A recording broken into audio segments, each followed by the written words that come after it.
Welcome to NFL Daily, where we're just a bunch of sickos staying up on a Thursday night to watch the last week of the preseason. Bengals, Colts. And there's no one I would want to talk about a Bengals game with more than Nick Wesseling, who's the one who's really staying up late there.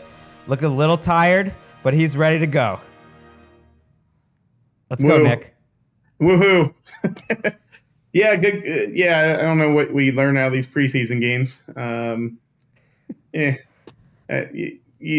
I learned is Anthony Richardson hyped up pretty well for obvious reasons. He's got all the physical tools and looks amazing, but he missed a couple of bunnies, and that's against a third-team Bengals defense. So we'll see what happens. And obviously, you're not going to show too much in the preseason. I don't think we really learned too much about things, but he's got to tighten some things up if he's going to lead this Colts teams to the playoffs this year. No, I love that, Nick. You just jumped right into it. I was thinking of doing news first, but I brought up the game. You're talking game. Let's talk the game. And yes, I just saw Bengals on the schedule, primetime game, and I thought, what would make me happy? What would make our listeners happy?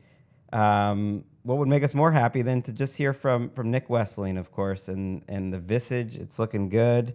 You look healthy. You look happy. It's always great to hear from you. My favorite Wesseling in Cincinnati. You know, Phil's the old. You know, Phil's in Columbus, so I'm not counting him. And the other brothers, you know, I don't really hear from them as much. So you're in the top spot, Nick. They're fine.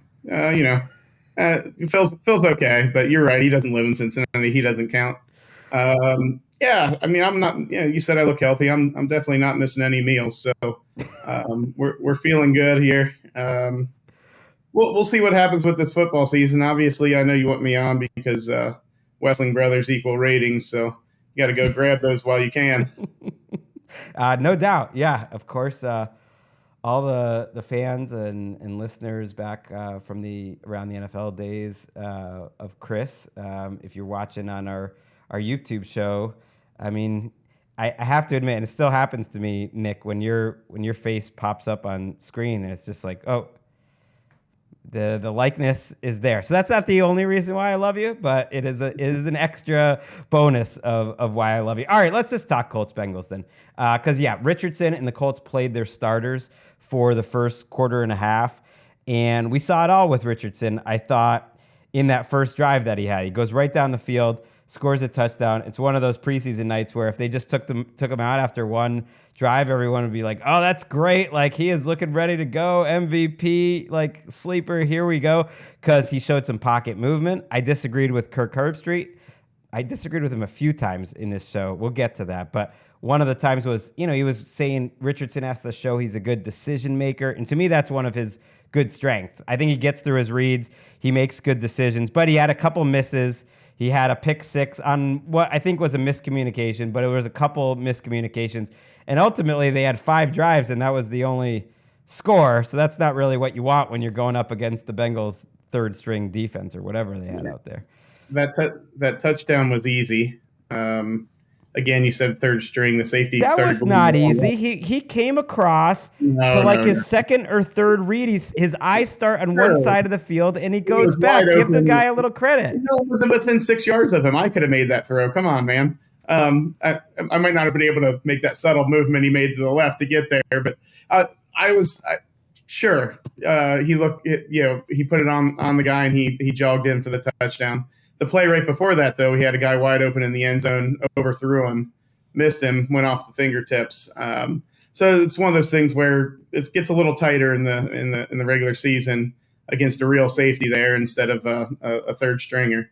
So we'll see what happens. I'm excited for Anthony Richardson. I don't want to take anything away. I'm curious to see, but let's not pretend like that was a world-beating drive there. He was fine. It was a good drive. All I mean is he got through his reads. Like, he went 1 to 2 to 3 pretty quick, so that was good. The limited amount last year we saw, I thought that was one of his strengths too. He was very quick through his read. Accuracy issues and fumble issues, but he looked great when he was playing. It's just a reminder how little we know of this dude. I think there's almost an artificial expectation, and I'm part of it. I'm excited for him because he only had 2 completed games last year, and then he had 2 more where he didn't complete it. And on average, those games, which I went back and watched, had so many good moments that you just immediately project forward, like, oh, that's who that guy is. But it was like 3 games at the NFL level, and he barely played at college, and he was supposed to be one of the most raw prospects. So they're a mystery box. They're a team I'm excited about. This is an AFC South themed show. I don't know if you know this, Nick. I have Seth Payne, former Houston Texan, who I really like, who's down there as an analyst, who's on the show. He's going to be talking Texans. And then John Shipley, who's, I think, one of the best beat writers out there, talking Jaguars. Because I'm into this division. It's not really about the Titans. I mean, as a last-place team goes, like, I could watch the Titans. Levis is kind of fun. But it's these 3 teams with these quarterbacks. I just feel like this division has never had any juice. And right now, I wanted to just have a show where we talked about their juice, because we saw on the rest of the field, Jonathan Taylor, think he's set up for a nice year. A.D. Mitchell, he outsnaps Alec Pierce tonight, a good-looking rookie, and a lot of good players on their defense too. Laiatu Latu had a sack in this game. He was my favorite defensive pass rusher in this draft. So I think this Colts team could contend if Richardson is good enough. What do you think about the AFC South? You worried they're coming for the AFC North crown as the best division? Well, I don't think that's a danger this year, but there is a lot of reason to get excited. There's still a lot of question marks with all 4 of these teams, I think. I mean, obviously the Texans look a little better than the other 2, and you mentioned the Titans. I'm a little bit excited to see what they have, to see if they have any juice this year, the Titans. I always thought they were well coached until the very end of last year, when they kind of fell apart. So we'll see if the new coaching staff can get in there and do some things. And I don't really want to focus on them. I want to focus on the Jaguars. I'm sorry, the Jaguars. Yes. Make sure I say it without the Midwest accent there. But they looked like they were going to be good. And then they just kind of came out and last year and were average the entire year, looked really bad in some games, looked pretty good in some games. They're not getting talked about much this year. And I'm excited. They still have a lot of playmakers. I mean, we know Trevor Lawrence. What is he? Is he a top quarterback? Can he be a top 8 guy? I think he's got the tools. We haven't seen it quite yet, though. He's been more in that 10 to 12 range for the most part of his career, and he shows flashes. But we'll see what happens. Their defense should be decent, and how many points can they score? We'll wait and see. Yeah, it's a fun division, and we'll get into all that later in the show. The last thing on the Colts that I wanted to get into it with Herb Street, because he's listening. He really respects me. He should. I know the preseasons, these games are long, and I wouldn't even notice if he said that if someone didn't clip it and send it out on Twitter. But he spent a part of the third quarter like speculating, well, they know what they have in Joe Flacco. You just wonder. And I was sensing some Richardson doubt from Herb Street, who's usually very positive. So I don't mind him having a little criticism. He said, what if Richardson struggles? What then? Will the temptation be to go with Joe Flacco, who you know what you got there, and you have a ready-made roster ready to win? I was like, what do you know that you have? He's played 10 games the last 3 years, and they've been up and down. Even the Cleveland thing was fun, but let's not get carried away. In no world, they would put me on Amazon for Thursday Night Football in the booth with Al over Kirk Herbstreit before they would replace a healthy Anthony Richardson with Joe Flacco. I don't know what I will do, Nick Wesseling. I will drive to your house in Cincinnati if they replace if they replace Anthony Richardson with Joe Flacco if he's healthy this year. That is not happening. That's not happening. No, I mean, Flacco, great career, good run last year.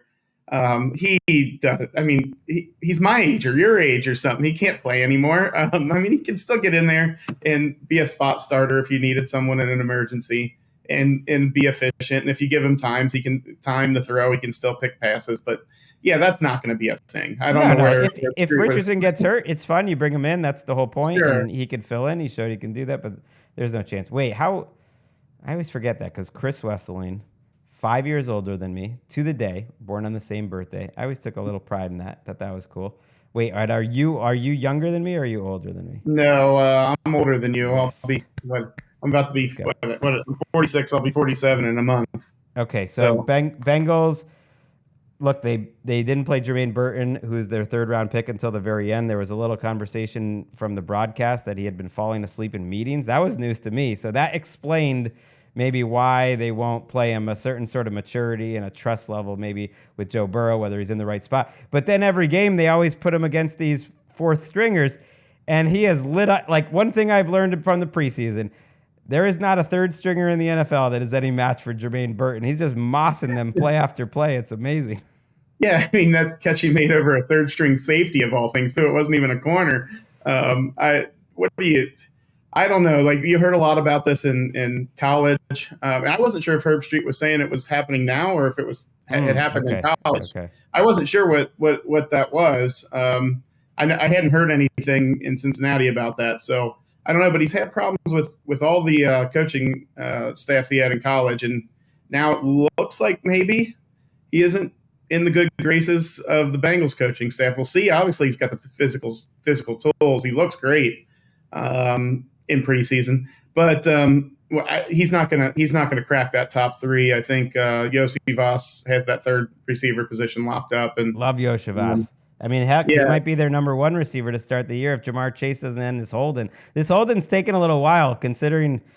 I mean, he's got that 5th-year option on his contract. The Bengals aren't gonna. I don't think they're gonna pay him. So this is one that's a little dicier than most, where I could see it going up to the very end, and I could actually see in this case him skipping a game. I never predict that. Ayuk will be back. Trent Williams will be back. CeeDee Lamb will be back. I actually think in this case, because he's just going to be so annoyed that they won't even do anything, that he actually might skip a game or two. It's at least possible with Jamar Chase.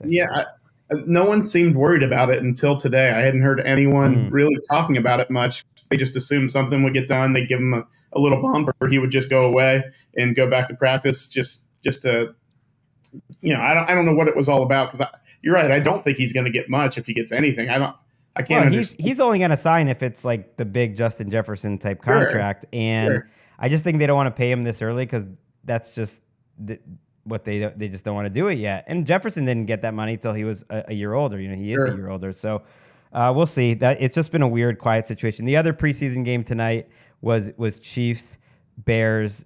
Backups aplenty, so not much to talk about there. Kadarius Toney, McCole Hardman are in this game heavily, which shows like they might not be a lock for this roster, which is interesting just because, Hardman had that Super Bowl winning catch and Kadarius Toney was former first-round pick. So we'll see if either of them, at least one of them, will make the team. But the story of the preseason has been Carson Steele of the Chiefs, who every game he plays, he has a ridiculous highlight run. Here it is. Give him the football again. Here he goes. Carson Steele breaking tackles with the stiff arm. Inside the 10, the 5, is he in? And if you're watching on YouTube, like, I love that we have the that we're able to show the highlights and stuff. Like, he's doing this every week. He's like the next Mike Allstott. I hate to just compare him to like another white fullback, but he's a white fullback. What was a few years back, what was the guy from Cleveland that had that run of like 6 or 7 games? Peyton Hillis. Well, he was a tailback technically. He was but he was a bigger one and looked kind of similar in his running style. He got on the cover of Madden, which was like one of the more racist things that's ever happened in my lifetime. Oh yeah. It was funny. Congratulations, you had a great year. What you're doing on the cover of Madden, I don't know. I don't know either. All right, we look. I've been having so much fun. I'm taking longer than I expected, but we are going to do some news because there was some significant news. I was going to start the show with this because it was a bit of a surprise, and if you're a listener to NFL Daily, it might not have been as big a surprise. Eric, let's do some news. All right. Jahan Dotson going from the Commanders with a 5th-round pick to the Eagles for a 3rd-round pick. The Eagles also sent 2 7th in this deal. So the Commanders pick up a pick swap up to the 3rd and 2 7th for their 1st-round pick from a couple years ago. Obviously, it's a different regime there in Washington. With Ron Rivera out the building, they did not seem to have any use for Jahan Dotson. Your reaction, Nick, to this trade? And I'm saying it's not a surprise if you listen to the show because I was just saying it did not sound like they were a fan of him, and someone was going to give up a decent pick, I thought, for Jahan Dotson, and they weren't going to cut him or anything, and they got decent value. It's telling they traded him in the division, though. They do not think this kid can play. Yeah, I think he was drafted 16 overall just a couple of years ago. Was supposed to be a great compliment to McLaurin, and it just never really clicked for him. He was injured his rookie year and then came back and really didn't do anything his second year. They have to be massively disappointed by this because he looked like a good prospect coming out, and he would at least be a borderline number one, if not an absolute number one there. And it just never really panned out. He seemed like he got open a lot when he was a rookie and couldn't get the ball delivered on time. And then last year, he just didn't seem like the same guy. I kind of thought he had way more production as a rookie until today when I went and checked. He had 35 catches for 523 yards, but he did have 7 touchdowns, and that's why I think I remember it, because he had a couple big plays down the field, and he's a smaller guy that tries to like win at the catch point, like make those crazy catches with guys all over him. That's a hard life to live as a smaller guy, but he's shown he can get open. You hit the nail on the head. He can run routes at the NFL level if he just has a free release. And so in Philly, he's their 5th receiving option. You have A.J. Brown, you have Devonta Smith, and now it was maybe the biggest gap in the NFL from 2 to 3 before at wide receiver. They had a guy, Britton Covey, and Wilson, a rookie, who was taking snaps, and like it was just a chasm. So now Dotson fills into that position, and mostly will be in the slot. But I say 5th option because they're going to throw it to Dallas Goedert. They're going to throw it to Saquon Barkley. And so then I think, okay, as a role player, he's not getting that press coverage. He can run some routes. And more than anything, he's a good backup because I did think they were in big trouble. They're such a offensive team. If Brown or Devonta Smith, who have both been really durable, ever got hurt, that just was a really thin room. So it's a rare trade I like for both teams because I think Dotson is probably better than he showed. It sounded to me, Nick, just reading the reports and reading between the lines with the coaches, like the effort might have not been, like either he was in his own head and not confident, or just like it wasn't with the program, because whenever they brought up their receivers, they would always just say how the other guys were trying so hard and they finished every route and blah, blah, blah, and they were kind of leaving him out of that equation. Yeah, obviously we're not on the inside there, but it seems there's something amiss there. He's too talented to give up on this early, if especially when you do it. Now you're right, a different regime, different coaching staff. Maybe they looked at him and said, "Nope, cut our losses." That's what it looks like. Right, and to give it to Philadelphia, I kind of like that. That's a DJAF type of move. It's like, we just want the best pick possible. Like, yeah, he might be fine there. Like, we're not worried about that. We're worried about 2025, frankly. Like, that's what they're worried about. They're getting picks. They're rebuilding, and they're doing it around their young quarterback. So I like it fine for both teams. We'll see if Dotson... it wasn't the only move, by the way, the Commanders made today. Cade York, the kind of busty Browns kicker from a couple of years ago. They got taken high in the draft. They traded a conditional pick for him and cut Riley Patterson. So they have their kicker. I'm going to roll through just 2 quick contracts, and then we'll mention Justin Herbert at the end, Nick. A.J. Terrell got a contract from the Falcons, a little more than $21 million a year. They had me do the top 50 free agents of 2025 on the site. It's the last thing I write before the season starts, the only thing I write in training camp.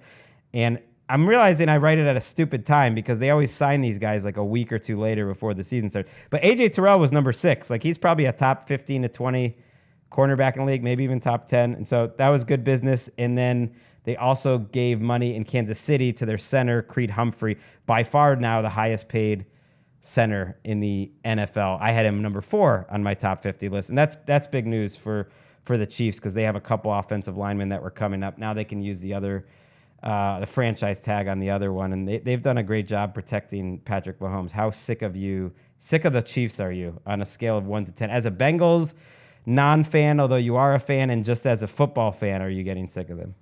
I love watching the Chiefs play. Oh, I love watching the Chiefs play.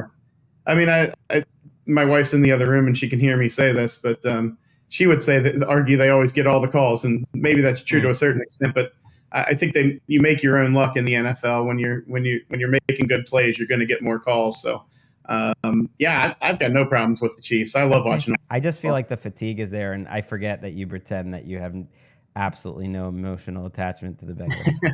I've told you I'm a casual fan of the Bengals. It's You're not. casual. I don't root against them. I don't. When you they're love doing your well, family? I mean, I'm not a Rams fan, but I want my daughter to be happy, so I'm happy. Yeah, maybe it's the same. Maybe it's the same. I told you I'm happy when they do well. Okay, that's good. I'm just feeling Chiefs fatigue all around the country. Definitely in my house. Like that's for sure. Everyone used to love, and by everyone I mean my family members who watch a lot of football too. They used to love the Chiefs, and now they're just kind of like, all right, enough of the Chiefs.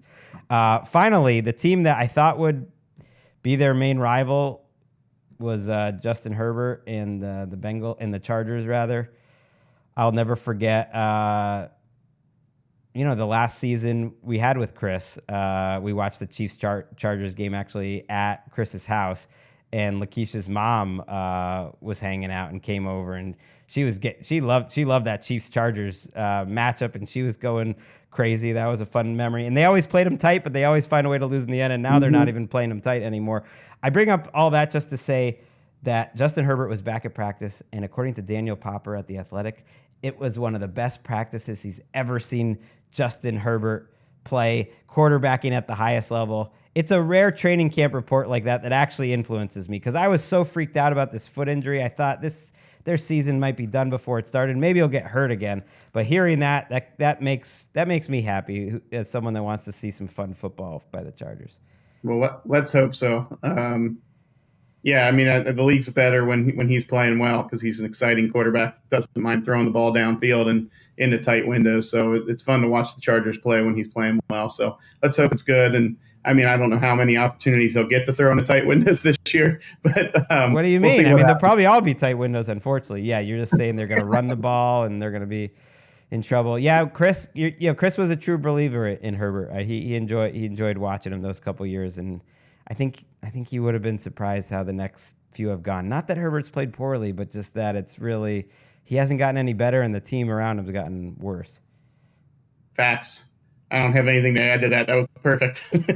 I appreciate you. What you said today, everything was perfect too, Nick. And it's always good to see you. I got to check the schedule, see when the Bengals are on in primetime and get you on for those shows. But I like your analysis any old night, so we should have you back before then, even then. Anytime, Greg. All right, that was Nick. We're going to take a quick break, and I'll be back with Seth Payne. We'll talk some Texans after the break.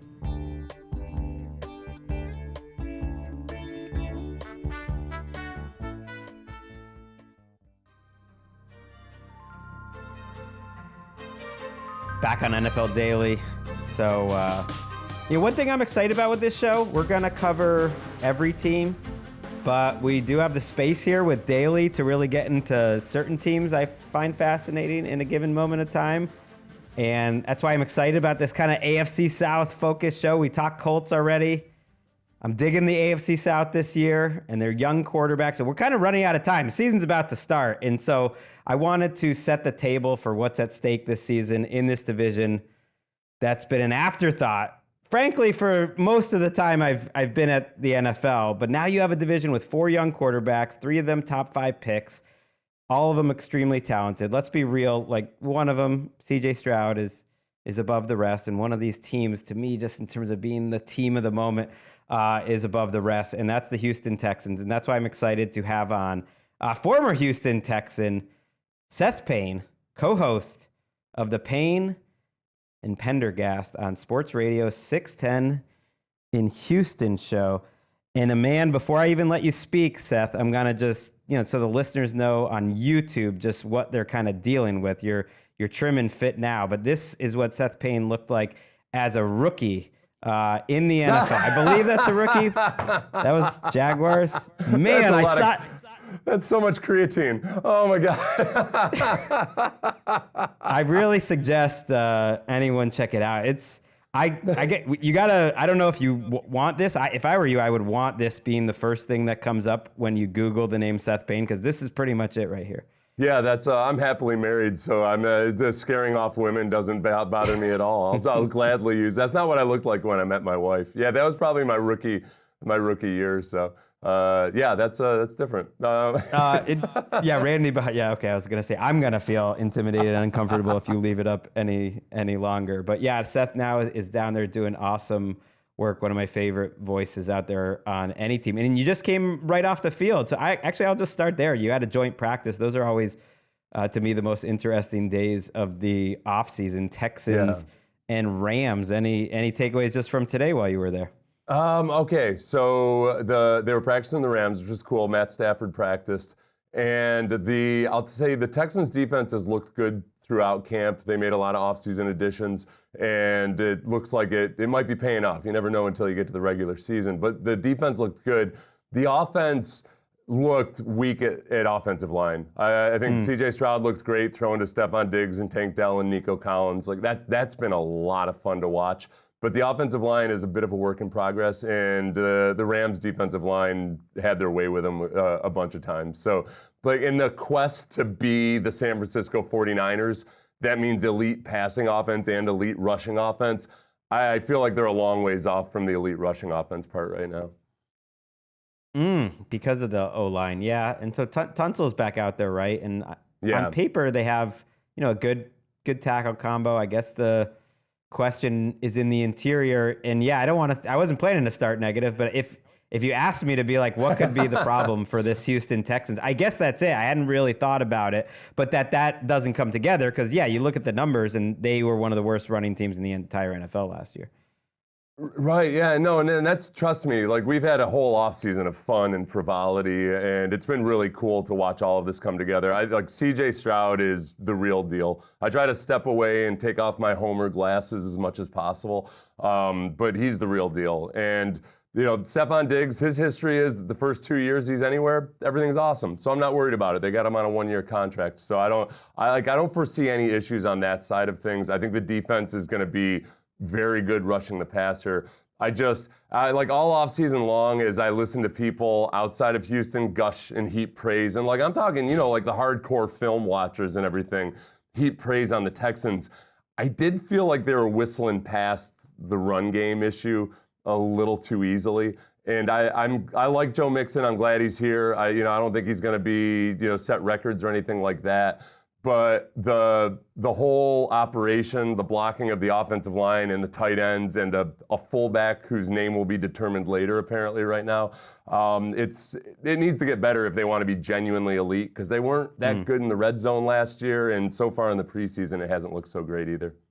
Yeah, and it's interesting too because the Rams are young up front, but they could be pretty good, better than people think, and that's interesting. These joint practices, I feel like, especially if you had a bad one previously, it's all the Rams have been doing is having joint practice, and they always come out for the next one all fired up. But that's good to think about. How did Mixon look, by the way? Because he was on my radar that he missed so much of camp early, and he's been a guy that at the beginning of each of the last 2 seasons, I'm like, oh, Joe Mixon's back. And I love Joe Mixon just as a runner, just his style of running. And then he was someone like if you watched him from week 1 and then it was week 8, he just wasn't like, I don't know if his body was breaking down, but he just wasn't the same guy by the middle of the last couple seasons.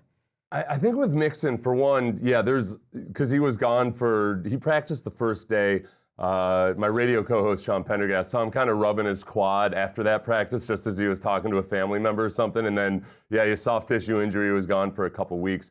It's noticeably different when he's on the field versus other running backs. He's just... You know how he is. He's way bigger when you see him in person than you expect. He's a big, fast, athletic dude. He looks like Joe Mixon. And I think he'll be just fine. It's just to get the absolute most out of him. The thing I'm curious about in the difference between being in Cincinnati and being here is that in Cincinnati, they had kind of transitioned into being a team that was in shotgun all the time. And Joe Mixon is at his best when he's QB under center, he's 7 yards deep in the backfield and he can just hit it. And this offense will do that a lot. So as long as the offensive line can get in sync, I think he's going to be just fine. I just want to be able to maximize it.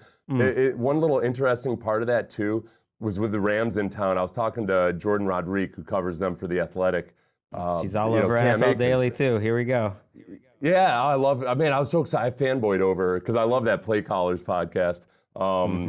And Cam Akers is with the Texans right now. So Cam Akers comes to the Texans after his second Achilles tendon tear. And when they first signed him, I was like, oh, don't pay attention. He just had his second Achilles tendon tear. It's just an experiment. The first day he was out there, I'm like, oh, wow, I never would have thought that guy had a second Achilles tendon tear 9 months ago. So I was talking to Jordan about it, and one of the things with Cam Akers was that the Rams transitioned away from being an outside zone running team, and it just not quite the same fit for Cam Akers. Whereas the Texans are an outside zone running team, and Cam Akers might be a better fit with the Texans. But also at the same time, we're watching Dameon Pierce in the preseason games so far average 1 yard per carry on 7 carries. It's not feeling good for Dameon right now. And I think Cam might end up, if he's healthy, et cetera, like he might actually end up being a much better option than I gave them credit for when they signed him. It's funny that camp in the preseason is so long, and I'm doing this show daily, that it's long enough for narratives to turn in on themselves by the end of it. Because I was all excited about, like Dameon Pierce, maybe this is the comeback season. He did show something his rookie year. All right, let's get to the fun. Let's get to the reason why you were right. You said the people nationally. I don't know if you're including me in that, like the film watchers. Am I part of the cool group? No, I'm trying. I mean, I would take it. I mean, I am high on the Texans. How can you not be? They are the team to me of the moment. Like I thought they should have been in that kickoff game. It's crazy to say a game between Lamar Jackson and Patrick Mahomes would be maybe more interesting with the Texans. But I guess when I think of the kickoff game, I like the idea of the champ versus like some new challenger. And the Texans are that team, and they feel more real than even the Lions felt at this time a year ago when they were that team, and they delivered on it because of Stroud. And you've gotten to see, this kid from day one and the maturation, and obviously he's got more than enough weapons around him this year, and kind of how he manages that as a leader, I think is interesting, but also just how you think he manages that and develops as a quarterback, because we've seen so many times quarterbacks really develop so much between 1 and 2. And if you think about that with Stroud, that's just going to be insane. Just kind of give me your impressions being around him in this team for a year plus now. The really cool thing about Stroud last year was you could see the stages of development. So the first game versus the Ravens, they come out, and Bobby Slowick has basically said this much himself, did that classic first-time coordinator thing where they tried to do all the good stuff all at once. And it was just a little bit of overload. They had multiple guys in motion and everything while they're playing with 3 backup offensive linemen. And it was a little too much. And then over the course of those first 2 games against the Ravens and the Colts, CJ took 11 sacks in those 2 games. And then all of a sudden, CJ didn't get sacked for several games in a row after that. Like he figured out, all right, I got to get rid of the ball sometimes. You saw him really steadily learn what he could and couldn't get away with in terms of interceptions. I think sometimes people look at his completion percentage, which wasn't sky high last year, and they think of that as like, oh, maybe he wasn't as accurate as we thought he was. No, he was super accurate. He was very mature in terms of throwing the ball away, or throwing passes that were either going to be caught or incomplete, but not interceptions. So like the ball, and some of his incompletion percentage is actually due to his accuracy and his ability to throw to a safe place. So his, only throwing 5 interceptions on the year was something that developed over time. And like his ability to start to, I think, understand and feel the pass rush was really cool. And it's one thing that they talked about they're working on this training camp is just the efficient pocket movement, taking 1 step instead of 3, just moving in the pocket instead of scrambling. And I think he's taken a step in that regard. So it's kind of like, it's all this stuff that you hope your quarterback develops by year 3 so you can make a decision on whether or not to give him that quarterback extension. I feel like he kind of fast forwarded through a lot of those processes last year.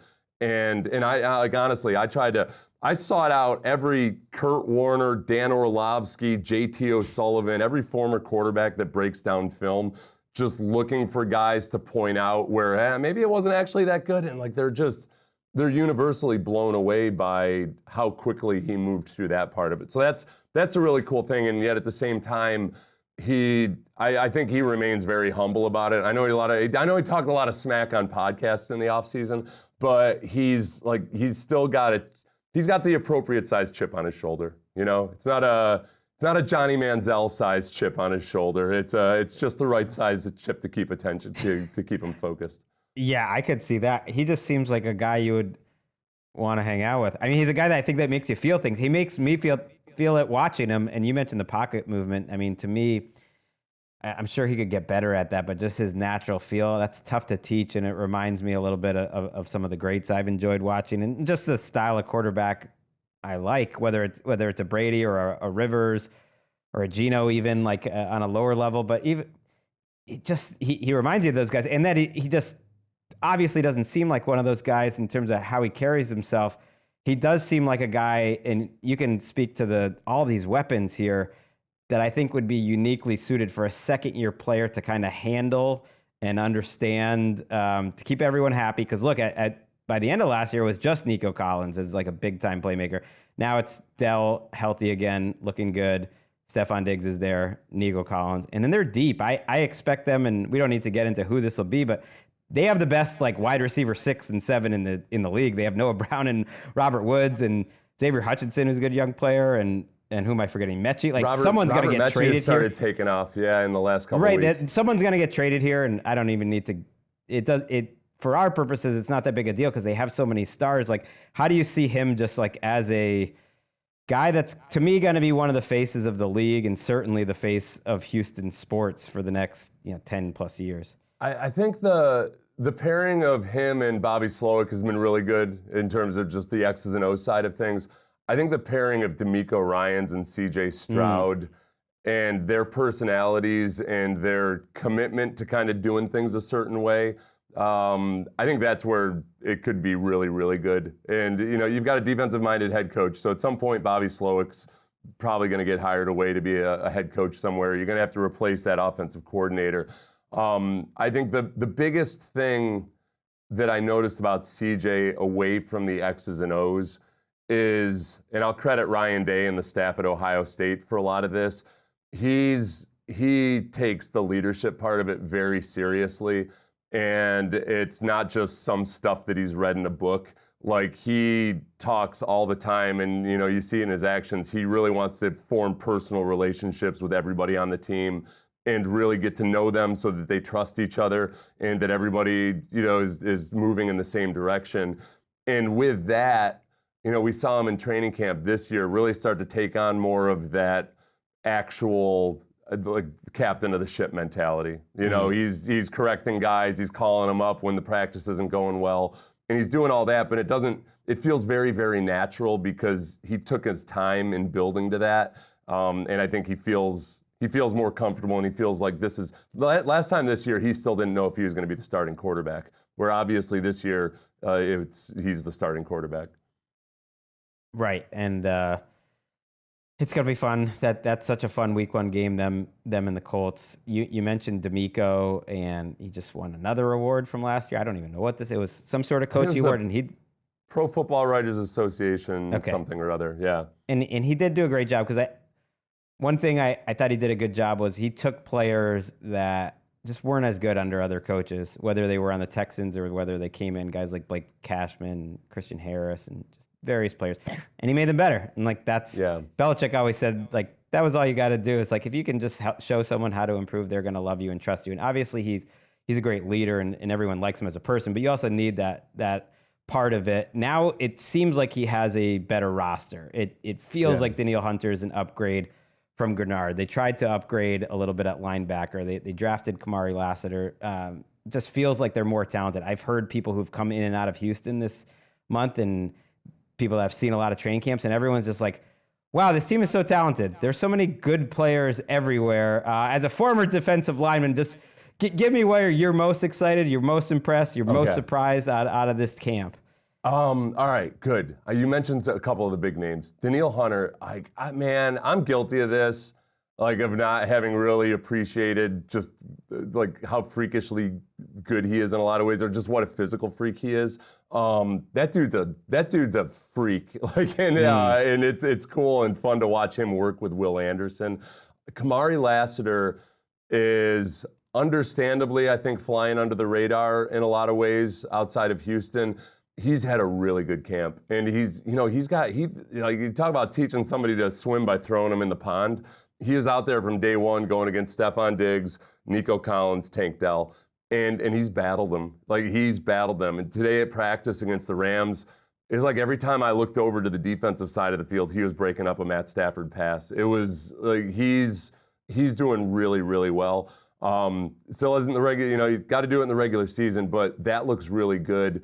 Alshire is probably an under-heralded signing because I don't think Alshire, the linebacker, he's not going to be an all-pro or anything likely, but he's DeMeco Ryans in a lot of ways.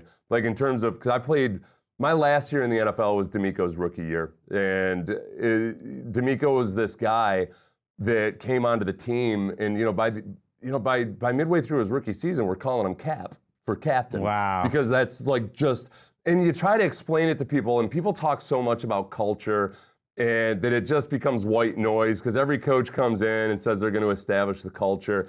And then usually they make an exception here. They don't really follow the motivational poster there. Like this is just who DeMeco is. He's one of the rarest individuals I've met in football.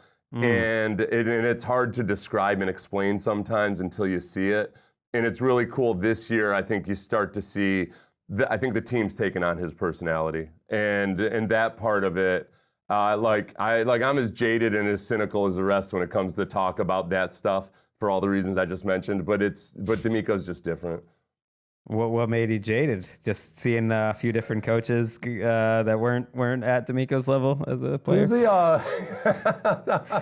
There's been a lot of change. I gotta say, I was kind of on the why let Nick Caserio pick another head coach. Who knows if he even really was the one that picked DeMeco Ryans? But credit to the Texans because the Broncos wanted him, and he chose the Texans, and that changed everything. And ultimately, they've been proven right because Caserio's had a lot of good players brought in too. You know what? Part of it is, man, I mean, there was a lot of dysfunction in the organization for a couple years. And part of it, well, I don't want to get too deep into all of this, but if you look at the Chiefs when they first transferred ownership after, I'm blanking on his name, passed away, there was like a little bit of turmoil for a little bit. And I think after Bob McNair passed away and Cal, his son, took over, there were a lot of different voices and a lot of different people kind of grabbing power, and it was an ugly situation. So there was only so much David Culley or Lovie Smith was going to be able to do. They fixed some of that, and they righted the ship in a lot of regards. And the thing about Caserio was, Caserio took the job, and without getting the timeline exactly nailed down, basically Caserio took the job, and then Deshaun Watson requested a trade. Yes. And then all of the allegations came out against Deshaun Watson. And meanwhile, there was a salary cap mess because Bill O'Brien and Jack Easterby went hog wild, spending like hillbillies who just won the lottery. And so Caserio had to clean that up. And I did think that, Caserio, he was very impressed with DeMeco on the call. I do believe that it was going to be Caserio's choice on making that hire. A lot of people were skeptical that DeMeco would want to come here or that the McNairs would want DeMeco because, DeMeco had sued them for the field conditions a few years back. There was that side of it. And then the Texans did not have good PR at the time. I knew from the beginning that DeMeco and Caserio were going to get along great because they've got much different personalities, but they're both very focused on ignoring extraneous BS. And just caring about the things Payne that and actually Pendergast podcast, like them. Yes, like any of the stupid media, or just even like old school coaching BS. Caserio's not trying to be Bill Belichick. Caserio's just very much his own guy, and I think he pulled some really good things from New England, but he also understands that every organization is different, and you don't want to go the way of some of those other like head coaches have gone from out of New England. Yeah, maybe you guys do a podcast, but maybe they make it into a podcast. But that's 4 hours on the radio every morning. I cannot talk anything about suddenly going daily when you're doing 4 hours daily. One of my favorites, Seth Payne. Let's fly another pic of Seth Payne up here before we go, just to let the listeners know what they're dealing with. Be impressed, everybody. Can I give mean, you I'm impressed. I'm impressed. Great career in the NFL, and great career as a guy in the media, one of my favorites. And look, he lucked out.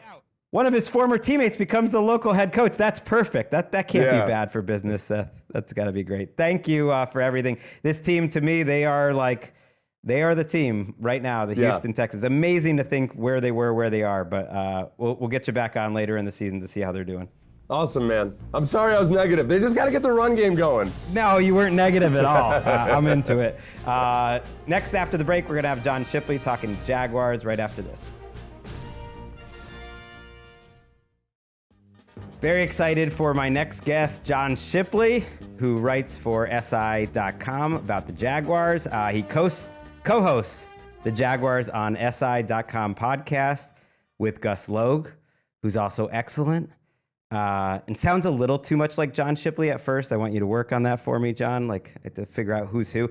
Well, we can get into what a good job you do, John, but I just want to start this way. You analyze this team from a very considered, intelligent, I would say unemotional perspective. But what if I told you there's just something about this Jaguars team, like, I don't know what to do with? They're just there. Like, they're not that great at any one thing, but they're not that bad at any one thing. So I start just asking you, like, what are the Jaguars? Yeah, honestly, this is my 6th year covering them. It's been like that probably like 5 out of 6 years. Like last year was the only year I've been around them where there were really expectations. And it definitely feels like how they finished last year. Like they were the biggest collapse in football last year. You know, start 8-3, lose 5 of your last 6 games.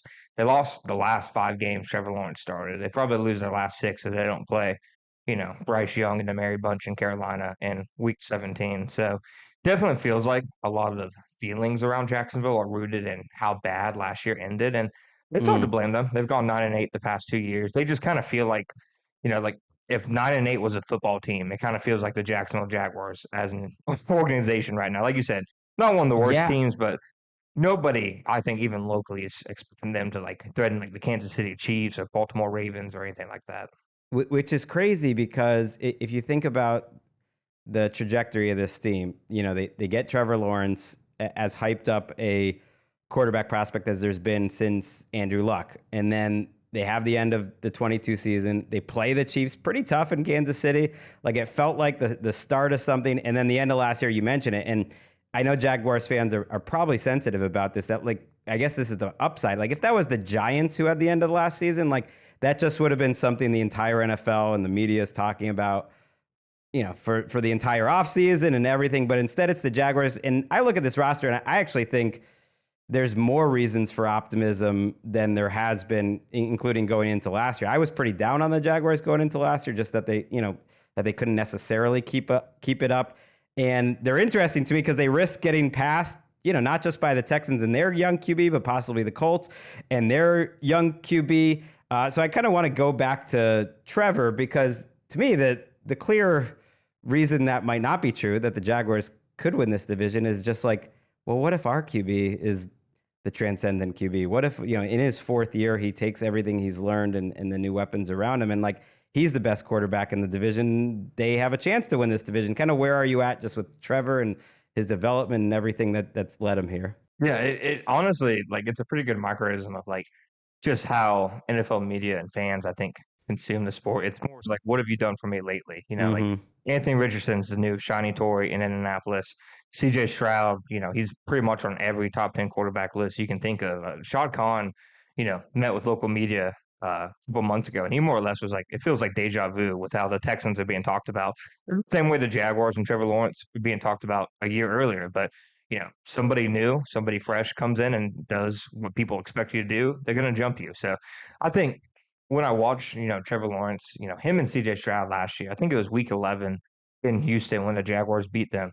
It was like, if it wasn't, you know, the Jacksonville Jaguars and like if it wasn't like an AFC South battle, I feel like a lot of more people would have came away from that game thinking like we just saw 2 like long time 10-year franchise quarterbacks like duke it out for 4 quarters and then awesome back and forth. I think Trevor and CJ, I'd probably lump them like in the same tier. And I think inside the building, you know, the Jaguars, the issues that they have with Trevor Lawrence are less about like, you know, him missing open receivers, his decision making. It's more about asking him to like tone it down a little bit in what he's trying to do and understand that, hey, you're the franchise quarterback. Some of these things you're doing, maybe that you did at Clemson, you can't do because you have, legitimately like hundreds of jobs relying on you and your health. It goes back to the Tampa Bay game. I think they played on Christmas Eve last year. They get completely destroyed.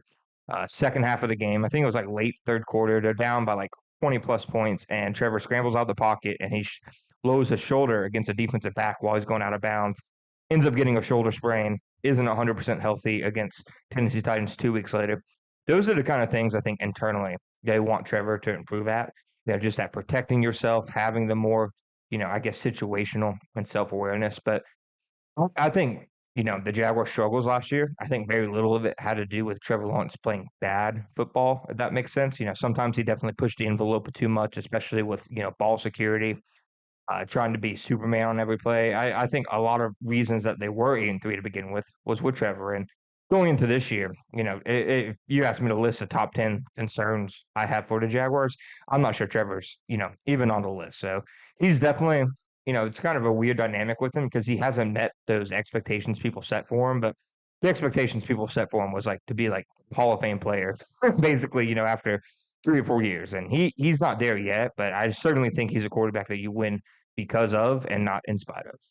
Yeah, I agree with that, but I'm also part of the problem because, if I'm ranking the quarterbacks, we did that going into this year. It's like Stroud to me right off the bat, and maybe I'm just getting too excited because to see a rookie do that, like I do put him up in that, like has a chance to be top 5 or 6 this year and like was close to that already. And Trevor is obviously a good quarterback. He's obviously above what we used to call the Dalton line of like he is a franchise quarterback. There's no question about that. I think it's just the range of outcomes of what his career can be is multiple time Pro Bowler, or I think it's unfair to say like one of the greatest quarterbacks ever, but a couple tiers higher. So you watch him every day, and I do want to stay on Trevor. Just one more question, because like what do we not like know about him? Like, first of all, how's he looked in practice, in camp, and then just sort of like a little bit behind the scenes of how he's kind of developed into this role of being like the most important guy in an entire franchise. Yeah, no, for sure. I think so. He definitely had a slower start to training camp this year. Kind of the MO with Trevor Lawrence in training camp the last couple of years has been he starts out red hot and is shredding the defense. And then as the defense catches up, normally slows down a little bit. It's kind of the reverse this year. And they went from practicing against Mike Caldwell's scheme where the corners are, practically 10 yards off the ball. There's, easier windows for quick throws, stuff like that, to, Ryan Nielsen's scheme where receivers are getting pressed at the line of scrimmage, seeing a lot of too high coverage. And you could tell it was a big adjustment for the passing offense. Like through the first, I want to say 4 or 5 practices, I think he had 4 or 5 picks. He threw 2 picks to Andrew Wingard in one practice. And, Wingard's a good like special teams player, but he shouldn't be picking off, your star quarterback twice in one practice. And then, but after that, it really seems like he settled into a groove. I'd say the last probably like 2 or 3 weeks is as consistent as I've seen, Trevor Lawrence in training camp practices. I feel like skill room they have around him kind of fits his skill set a little bit better than the last couple of years. Like Calvin Ridley is by far the best receiver he's ever had, but just looking at the whole room together, he's never really had a pure deep threat like he has in BTJ. Gabe Davis is a bigger body than Zay Jones, a little bit better over the middle. They're not asking Marvin Jones to run vertical routes at like age 33 anymore. So things are a little bit better around him. I think behind the scenes and even during practice, I think you're seeing him kind of take the reins more and be more vocal. They had joint practices against the Tampa Bay Buccaneers last week, and I had him, I think he was like sacked. Like they weren't taking him to the ground, but it would have been a clear sack like 6 different times in team drills. And by the end of it, you could see him getting, visibly frustrated and, telling the offensive line more or less like, this isn't acceptable. Whereas I think 2 years ago, he's probably just silently, walking back to the huddle. And in his mind, he's probably thinking, like, what the heck's going on? But I think now you're seeing him kind of demonstrate that, on-field leadership a little bit more. So you said Calvin Ridley is the best receiver he's ever had, which is a failure, I think, for 3 years of a young quarterback. When you think, not that Calvin Ridley is a bad receiver, he's a good starting receiver, but I tend to think he's maybe just like a smidge overrated. Maybe wasn't as consistent as you would want, and maybe not in the right place, whether that's coaching, whatever was going on last year. It's been interesting to hear you and Gus talk about it. And yeah, I tell people like the way to learn about teams is listen to good team podcasts. And like I said, the Jaguars on SI podcast is one of the best out there. I learned a lot from it. One of the things I've learned this preseason, you guys talking about how they're using Gabe Davis maybe a little differently than you expected, as you know, instead of just this vertical guy, which maybe wasn't the perfect fit in Buffalo, he's doing more of the intermediate routes and getting open, and he's over the middle. And then you have my guy, Brian Thomas Jr., who I'm very excited about because I'm a very basic NFL draft scout where I just saw the way he moved and I was like, this has to translate. Not just like I know he runs fast, but more the way he just like glides and can stop and start. And I just thought it was rare movement. I was like, there's the floor of what I think he could be as a pro is pretty high because it's just gonna translate, and it sounds like that's been translating lately. So you have those two guys. You have Evan Ingram, who's coming off a monster year. You have a great, maybe not great running back, but a certainly above average running back in ETN, who I think is a little misunderstood. And I was like, this is a good group. I think it's better than it's been before. I guess just make me feel great about my Brian Thomas Jr. evaluation. I guess let's start there. No, I mean, really throughout training camp, I'm not sure if I've seen like a single like pure deep ball thrown to Gabe Davis. Like it certainly does not look like he's being used like he was in Buffalo. And I think in Jacksonville, you're going to see Brian Thomas kind of in the role Gabe Davis was in Buffalo, where they're just giving him, the vertical passing game and saying, you're the guy who's going to get behind defenses. He definitely started off a bit slow, I think, in training camp, which you'd probably expect, rookies, they're doing a lot of thinking, the first week of training camp, but ever since like 2 practices before the first preseason game, when he caught that great, one-handed cradle catch against the Chiefs, he's really turned it on. Ronald Darby was locking him up like easily during the first week of camp. Since then, he has a couple scores over Darby. It looks like he's somebody who, no matter who you put in front of him, he's able to get behind the defense. And the Jaguars have drawn up some good concepts to get him behind the defense. He had one play against Tampa Bay where, he kind of did a little like stop and go route, from the slot. And, a guy with like legit 4.3 speed, running vertical routes out of the slot, it's not going to be easy to defend. So he's easily, I'd say, the best deep threat Trevor Lawrence has had in his career. And Trevor Lawrence, like, he's kind of been neutered, I think, like, especially last year in the scheme, kind of almost Alex Smith, like West Coast style, where he's getting the ball and immediately throwing it. Evan Ingram has an average, it felt like he had an ADOT of like 1 yard at times last year, where they're just trying to immediately get the ball out of his hands. But Trevor Lawrence, I think, wants to play the vertical game, and Brian Thomas gives him a weapon he hasn't had. Like, he played with DJ Chark for like a cup of coffee in 2021, but I've seen more out of Thomas in training camp as a deep threat than, I saw out of Chark back then. So I definitely think he's going to be heavily utilized. And I agree with you. I think he's more than just a one-trick pony. He has the whole athletic skill set. Like, he can be, in my opinion, like as time goes on, a pretty good route runner. I mean, he ran a great route against Tampa Bay, that little comeback on the sideline. You're already seeing teams respect his speed, and it definitely feels like LSU asked him to run like 2 routes pretty much. He's like learning everything now, that he has the physical ability to grow into more than that. So I think this year he's going to have like a defined role as, a field stretcher and a guy that do try to get the ball into his hands. But moving forward, like long term, I definitely think he has, big potential. And I had some people yelling at me online yesterday for sharing it. I didn't say the quote, but Pete Prisco, longtime Jaguars guy, he said he thinks he may be a Jamar Chase, Justin Jefferson type. So I'm not going to go that far, but it just shows you like the kind of momentum that he has right now, that he's beating defensive backs badly enough that, it went from people being definitely concerned during the first week of training camp to now he's always getting these crazy, comparisons. Yeah, I love Pete. I love anyone who's, overcome his lack of height like myself, to have such a great career. He's right about the same, although he's much stronger, to be fair. But Pete goes big with his predictions. I wouldn't even go that big, and I loved Thomas. I thought the Colts should have taken him, and were those back-to-back picks? Those were like my 2 favorite players in the draft, Latu and Thomas. No, they weren't back-to-back picks, but so I like both picks. I was cool with the Colts taking Latu, but I'm going to be kind of tracking those 2 guys over the next few years. And yeah, fantasy implications, I'm not even that high on him. It's not about like his numbers this year. It's about that he's going to help this offense. He's going to have some production, certainly. And I think long term, he reminds me of DK Metcalf, not at all in playing style, but just in that I think, yeah, he's limited coming out, but guys can get better when football is the only thing they're doing and they're getting NFL coaching. And I think he has the skill set to do it. And he has just such obvious physical skills. And that's where I get the DK Metcalf part. It was like, that's going to translate on some level and then they'll get better and better. So I'm excited for that. You mentioned Peterson and the kind of the short offense. Doug Peterson's an interesting guy. He's a little off the radar nationally too. Obviously like a Super Bowl champion. Last year was weird. He's someone who elicits strong reactions actually from other people in the league. Some people think he's great, and other people are like, is Doug Peterson overrated? Like, where are we at with Doug Peterson and the Jaguars' experience right now? He came in, and obviously I think overall you'd have to give him like a B grade. He's done a pretty good job. But just where are you at? What's he like? He's been a little off the radar compared to when he was so much part of like the national discourse.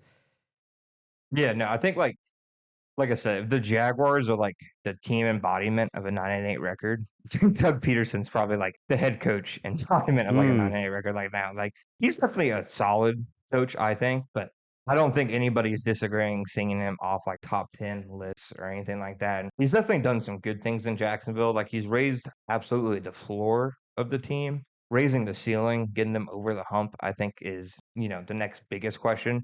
But he's definitely came in, and especially that first year, Coach Urban Meyer, like there legitimately had to be a lot of like healing done. There were a lot of people, especially inside the locker room, who their confidence was kind of fried by just getting, completely onslaughted by Urban Meyer.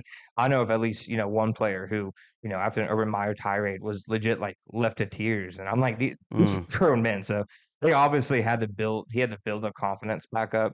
I think last year, he probably had to try to navigate, them reading too much into their own press clippings. And he himself said that they had an issue of that last year. That was probably a failure on his part. I think he's a solid, coach, but there definitely is some questions, in terms of what he's doing, in terms of how he's operating the team, especially at play caller. Like me personally, I don't think it's that big of a deal if Doug Peterson's not the play caller and Press Taylor is, because Doug Peterson's still putting the offense together, every week in meetings. Doug Peterson's hearing every play call. It's ultimately his offense. But some people absolutely do care, and that includes Jaguars owner Shad Khan, who more or less has said, like, I want Doug to call plays this year, but it's up to him. That's I think would be the one concerning thing about Doug Peterson in Jacksonville. Like Press Taylor is legitimately probably the reason he got fired in Philadelphia, just his loyalty to Press Taylor. And then he's running it back again in Jacksonville. And it kind of feels like, a groundhog case scenario where it's like, you already did this. Why go through this a second time? So while it might not be that big of a deal, in reality, it's definitely a big deal to the most important person in the franchise. So I'm interested to see who's calling plays this year. If Press Taylor calls plays and they miss the playoffs, I think it could get interesting for Doug. I really do, which is kind of wild because, winning 18 games in his first 2 seasons, he's won more games in 2 seasons than Gus Bradley won in like 4.5. So it's definitely an interesting dynamic watching moving forward. Yeah, Gus Bradley. That was kind of the era where, it's why I want to do a show focusing on the AFC South right now, because that was the era where you got the Jags Titans TNF game like during the World Series. Like, oh, we know what you're doing, NFL. Like, you're kind of sneaking in the bad TNF game like during the World Series, and like that's all you saw of the AFC South all year on primetime. We don't have a ton of time left, but you guys were really drinking the Ryan Nielsen Kool-Aid. You guys were having a conversation about like, hey, what do we do if Ryan Nielsen gets hired as a head coach? I was like, it's May. Is he that impressive in the offseason? And then just along with that, I guess like give me anyone on the defensive side, just maybe that people don't know as much about, but it surprised you or look good. You just caught your eye between Nielsen and the defense this preseason. Yeah, no, I think the big thing with Nielsen is that guys being used more to their strengths. Mainly Josh Hines-Allen and Trayvon Walker. Mike Tomlin had a great quote about the Jaguars defense last year. He's like, they run a 3-4, but their outside linebackers are like defensive ends. And I'm like, yeah, that's the entire problem. Like Trayvon Walker, he is best with his hand in the dirt, moving forward, not dropping in the coverage. So you're seeing more of that from Ryan Nielsen. A lot more detailed work, especially with the defensive line. Different, I think, just brand of football. And I think that's what has gotten a lot of people, excited. Change makes people excited, so that's probably a big thing of it. Him and Mike Caldwell's scheme, it's a complete 180. In terms of players that, people should probably watch for, I think that the staff has been really high on second-round pick Mason Smith. He missed a ton of time at LSU. That was a pick that was pretty blasted because he didn't really do much in college, and they took him top 50. He's really impressed. He might even, leap Roy Robson-Harris on the depth chart as Eric Armstead's backup. And then Antonio Johnson at safety, fifth-round pick last year. He's going to start this year. They really liked his blitzing ability and his ability to work, as a strong safety last year. And he seems like a good complement to Andre Cisco in the back end. I think with more snaps with him, he could be a guy that kind of surprises people. Yeah, that's a fun safety group. Cisco is another guy, I know you guys talk about as having a potential breakout year, can be a playmaker. And it's one of those where Nielsen can get creative. And he was impressive with the Falcons last year. They didn't have great talent. Ultimately, their production was... It depended on what numbers you looked at, but it wasn't like amazing. But again, he was creative and was fun, and you hope that the safeties can kind of make up for what to me is a little lack of depth behind Tyson Campbell at cornerback. I think this team's more interesting this year than the last few years. I don't know if they're going to be good or not, but I do like that this division is so watchable. I'm going to be into all the AFC South games, especially Jaguars, Titans, and Colts, and I'm going to stay into listening to you, John, and Gus. Got to give Gus a shout out here on the podcast, and thanks for stopping by. Appreciate you, man. Hey, thanks, man. As always, thanks for all the support. No worries, John. Really does a great job. And yeah, that's it for this week. This has been a fun week. Man, next week, we're going to do the same recap of the preseason games, but it might be more team notes with Nick Shook. That comes out on Monday nights because a lot of backups playing. And then we get into some of our predictions, and it's really the last week of the off season. We are almost to 2024. Till then, see you next time.